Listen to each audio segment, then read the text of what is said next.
Periodismo para todos.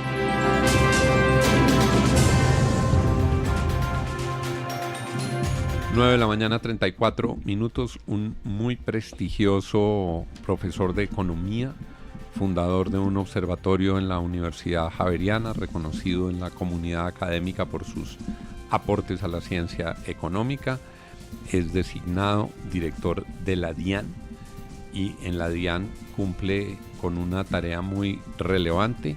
Empieza además a comunicarse por medios modernos, empieza a hacer unos videos y logra ser el primer director de la DIAN a quien la gente mire con simpatía y mire con interés, al punto en que lo llaman Mr. Taxes.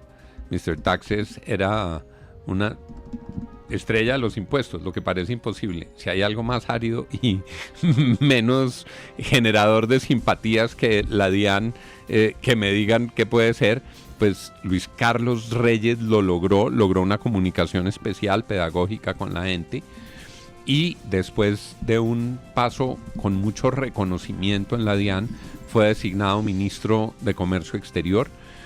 Hizo unas denuncias muy valientes en la lucha anticorrupción, denunció incluso a sus compañeros, a algunos de sus compañeros en el gobierno, contó lo que sabía y sobre todo le contó a los colombianos lo que muchos intuíamos, que una entidad tan importante como la DIAN, muchos políticos la ven como un botín para poner fichas claves en aduanas claves como la de Buenaventura y desde ahí montar operaciones de corrupción. Hoy el doctor Luis Carlos Reyes está recogiendo firmas, avanza en su proceso de recolección de firmas por todo el país. Las está recogiendo él, no como unos candidatos que contratan y pagan plata porque les recojan firmas. Entonces se toman una foto el día que empiezan y se empieza nuestro proceso de recolección de firmas, giran 2 cheques, unos meses después les entregan 1 millón de firmas y dice: hoy terminamos nuestro exitoso proceso, y resulta que fue una empresa que se las recogió. Él las está recogiendo él, con su gente, con sus cuadros. Lo tenemos esta mañana. Doctor Reyes, gracias por estar con nosotros. Muchas gracias, un privilegio estar aquí con ustedes y por supuesto con la audiencia. Hice buen resumen de su rápida carrera política, que es cortica. Usted realmente es un outsider de la política. Así es, pues un resumen muy, muy amable, gracias, sí, creo que muy completo. Doctor Reyes, ¿por qué quiere ser presidente de la República? Yo lo siento un poco como asumir una responsabilidad, ¿sabe? Mi pasión siempre ha sido pensar en cómo solucionamos los temas de pobreza, de desigualdad, de violencia en Colombia. Y yo llegué a pensar que de pronto ocupando un cargo alto en el Estado, por ejemplo, como lo hice como ministro de Comercio, Industria y Turismo, uno iba a poder señalar todas esas cosas que traía desde la academia y hacer recomendaciones y decir, mire, tenemos que transformar tales y cuales cosas. Pero de lo que me di cuenta en ese paso por el gobierno es que definitivamente muchas de las cosas que los colombianos piden a gritos desde hace décadas las podemos hacer únicamente desde una presidencia de la República, con un presidente de la República que esté comprometido con el juego limpio, que es como el eslogan que le hemos puesto a nuestra campaña, con el juego limpio en la política, en el relacionamiento con el Congreso, en el relacionamiento con la ciudadanía, y que no busque atajos para lograr incluso grandes fines políticos, que creo que ha sido la tentación en la que han sucumbido uno tras otro de nuestros presidentes. Por eso quiero llegar allá. Doctor Reyes, tengo que hacerle una pregunta que puede sonar antipática, pero es indispensable para saber dónde está. El petrismo tiene 2 vertientes.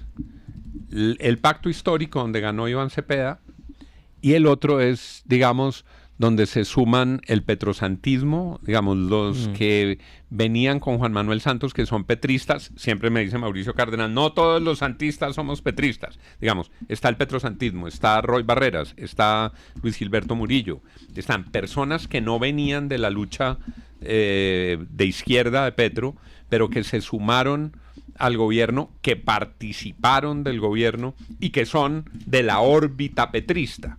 Y eso se llama el Frente Amplio. Probablemente Juan Fernando Cristo, y pues no sabe uno quién es más. Usted estuvo en el gobierno de Gustavo Petro. ¿Usted va a estar en el Frente Amplio? ¿Usted se va a meter a esa consulta? Como pintan las cosas en este momento, es una consulta que va a incluir a uno de esos personajes que usted menciona, Roy Barreras, y yo no podría legitimar una aspiración presidencial, incluso con mi participación en esa consulta, por las cosas que sé de primera mano y que he testificado ante la Corte Suprema y ante la Fiscalía acerca del señor Roy Barreras. Mencionaba usted ese tema del petrosantismo y del santismo. Yo creo que hay gente valiosa que viene de todos los gobiernos que ha habido en este país, pero usted menciona una serie de personas que para mí el tema no es si son petristas o si son santistas o lo que sean, sino que algunos de ellos tienen nexos con ciertos tipos de cosas que tenemos que acabar en Colombia, no solo por un tema de ética, que también, sino porque la manera en la que ellos han manejado lo que llaman la gobernabilidad ha permitido el desfalco de los recursos públicos y peor aún ha permitido que se infiltren las economías ilícitas en todo lo que hacemos en el manejo del gobierno. Y eso nos lleva a muchos problemas, nos lleva, o sea, no sé, la desertificación es lo de menos. Eso nos lleva a fortalecer la situación de violencia, a fortalecer o empeorar el problema fiscal que tenemos hoy en día. Eso lleva a que se desvíen recursos de todas las carteras, incluyendo salud, educación, por esa manera de estas personas supuestamente con mucha experiencia, que lo que tienen es experiencia en aquello que los colombianos sabemos que no nos sirve. Si yo titulo, por razones éticas no podría estar en la consulta del Frente Amplio, ¿estaría interpretando bien lo que usted me dice? Creo que podría titularlo por razones éticas, no podría estar en una consulta que legitimara a Roy Barreras como candidato presidencial. Para nuestros tituladores en las redes, en el X, en el Instagram, aquí está el título. Por razones éticas no podría estar en una consulta que legitimara a Roy Barreras. Don William Calderón, usted tiene preguntas. Doctor Reyes, ¿se arrepiente de haber hecho parte del gobierno de Gustavo Petro? Mire, yo no me arrepiento de haber hecho parte del gobierno de Colombia, como no se arrepienten los que han estado en distintos gobiernos, porque lo que hice, fue trabajar para los colombianos desde las dos entidades en las que estuve y también denunciar, llamar la atención sobre ciertos temas en el momento en que iban ocurriendo irregularidades. Algunas personas me dijeron al principio, pero usted ¿por qué solo denunció cuando se fue? Una cosa así. Y lo que pasa es que yo venía denunciando desde adentro antes de que los medios conocieran muchas de estas cosas, porque la corrupción es un poco como un cáncer. Cuando usted ve una célula cancerosa, pues usted no hace una operación invasiva o una quimioterapia agresiva, sino que empieza con un tratamiento mesurado. Yo inicialmente denuncié las cosas que vi en el Ministerio de Hacienda ante el presidente de la República, en quien en ese momento tenía razón para confiar que estaba en contra de esas prácticas. Luego lo llevé ante la Fiscal General de la Nación, luego lo llevé ante la Corte Suprema de Justicia. Tengo que reconocer que me sorprendió un poco que muchos de estos procesos ya judiciales no tomaron vuelo, sino hasta que los medios se enteraron de esto y empezaron a presionar sobre el tema. Y por eso creo que esa tarea que se hace desde una prensa independiente es supremamente importante para que las sinvergüencerías con las que uno se encuentra en el gobierno no queden por allá tapadas. Pero doctor Reyes, si no se arrepiente, pues queda en el otro escenario, es decir, hereda posiblemente parte de lo que fue este gobierno. Y este gobierno ha tenido cosas muy malas, usted ha mencionado algunas.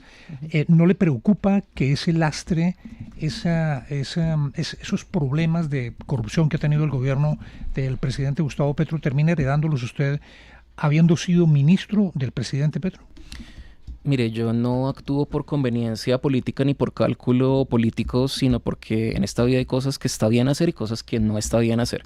Yo creo que está bien trabajar para el país, lo volvería a hacer, como estaba bien denunciar la corrupción y lo volvería a hacer. Lo que les estoy planteando a los colombianos es eso, necesitamos jugar limpio en todas partes donde estemos y necesitamos también empezar a hablarnos los unos a los otros. Si un precandidato presidencial que está formando una de esas coaliciones supuestamente de centro no hace mucho me dijo en radio, nosotros no vamos a recibir a nadie que venga del petrismo, pues ¿qué clase de país vamos a tener en el cual no estamos dispuestos a hablar los unos con los otros? ¿Queremos un gobierno que gobierne para el 50% más uno del electorado? No, yo lo que estoy planteando es un gobierno que gobierne para todos los colombianos, incluyendo aquellos que piensan diferente a los que votaron por el gobierno.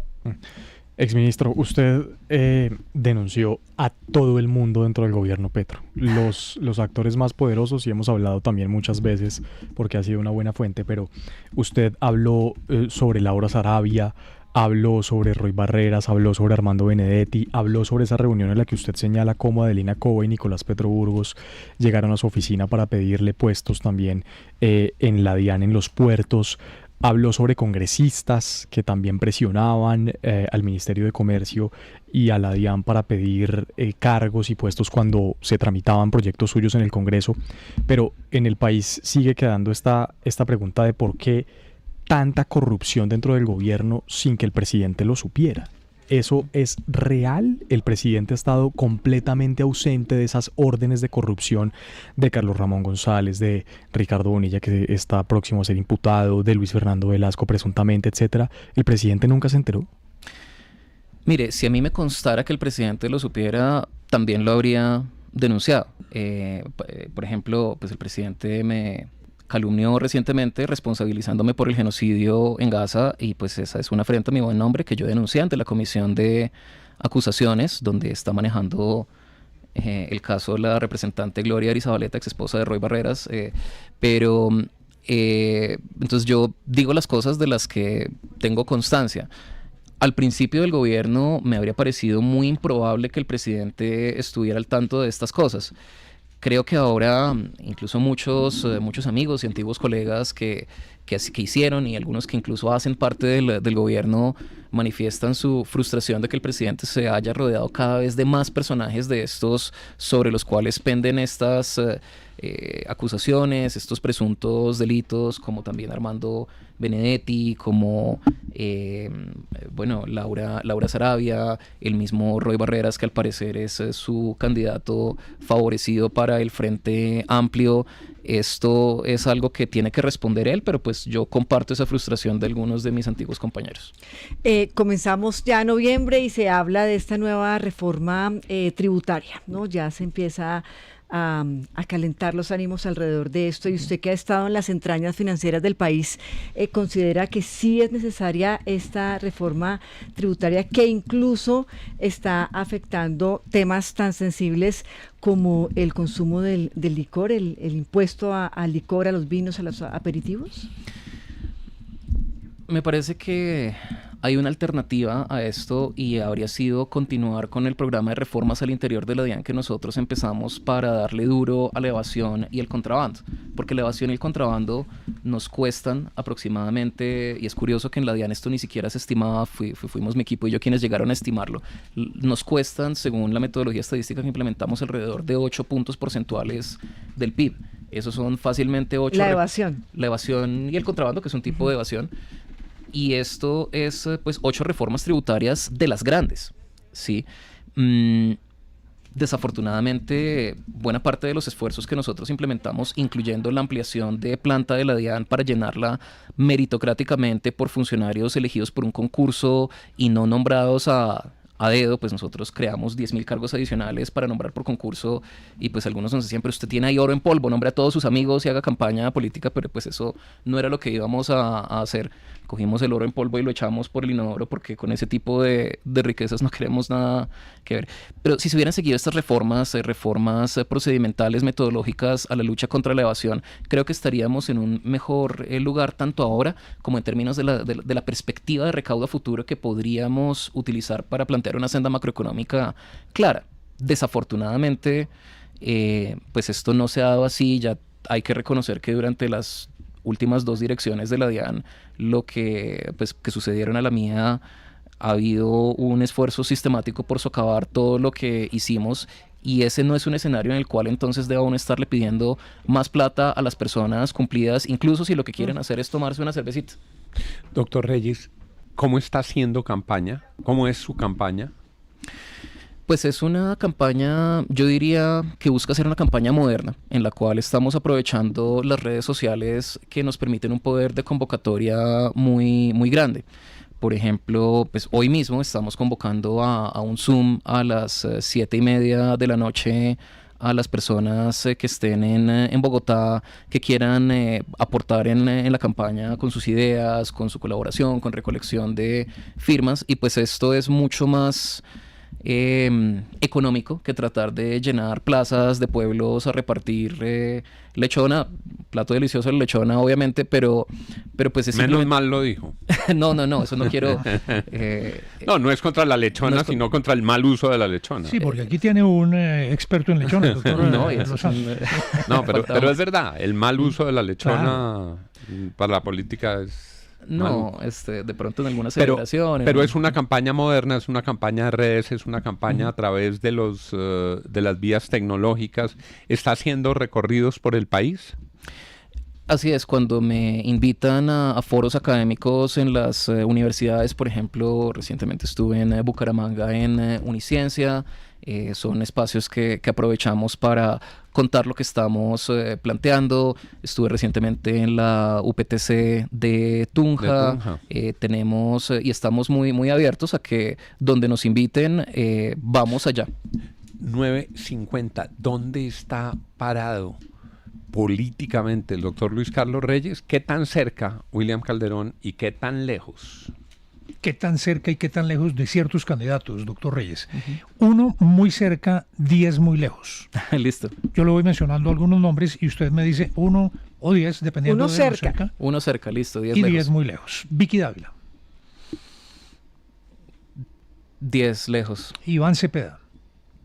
Yo diría que un 6. María Fernanda Cabal. 10. Sergio Fajardo. Un 8. Abelardo de la Espriella. 15. Claudia López. Un 8 por ahí. Juan Carlos Pinzón. Un 8. Miguel Uribe Londoño. Un 10. Daniel Quintero. 15 también. Efraín Cepeda. No, pues muy lejos, de 10 para arriba. Pero no está cerca de ninguno. No, pero es que le faltan. Siga. Juan Daniel Oviedo. Oviedo. Yo diría que un 3. Ve que nos estamos acercando. Pero lo veo muy cerca a los de la izquierda, pues digo, más cerca a los de la izquierda que a los de la derecha. Pero por ejemplo... Pues que está muy cerca de la lista, Cepeda es el, creo, más cercano. Pues ahí le decía, digamos, ¿Usted Juan Daniel... ¿tiene coincidencias con Iván Cepeda? Pues a ver, yo creo que Iván Cepeda está defendiendo unas causas sociales específicamente en el campo colombiano que a mí sí me parecen absolutamente centrales a lo que yo estoy proponiendo. David Luna. Estaría lejos, sí. Mauricio Cárdenas. Muy lejos. Juan Manuel Galán. Sí, un 9, si vamos a la escala de 1 a 10. Juan Carlos Pinzón. Había dicho que un 8 o 9, sí, lejos. A mí me parece muy coherente el doctor Reyes en sus calificaciones. Él dijo desde el comienzo que él es un hombre que venía de la centroizquierda luchando por esas ideas y así se expresa. Obviamente tiene que darle 10 y 12 a los que están en la otra orilla y me imagino, interpreto los 15 y números adicionales cuando hay reparos éticos. Es una excelente interpretación, sí, y me parece que lo que... digamos, por ejemplo, al senador Iván Cepeda, que lo respeto, que tiene una trayectoria de defensa de los derechos humanos y sobre todo en el campo que es muy importante.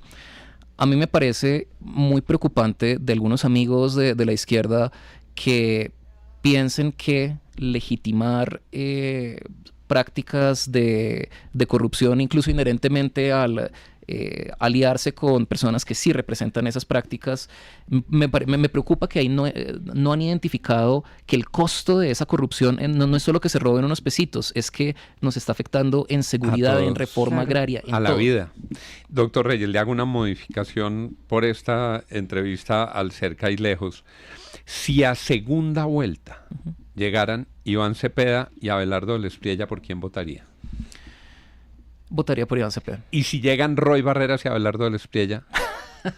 Eso está más difícil. Vamos a trabajar para que eso no suceda.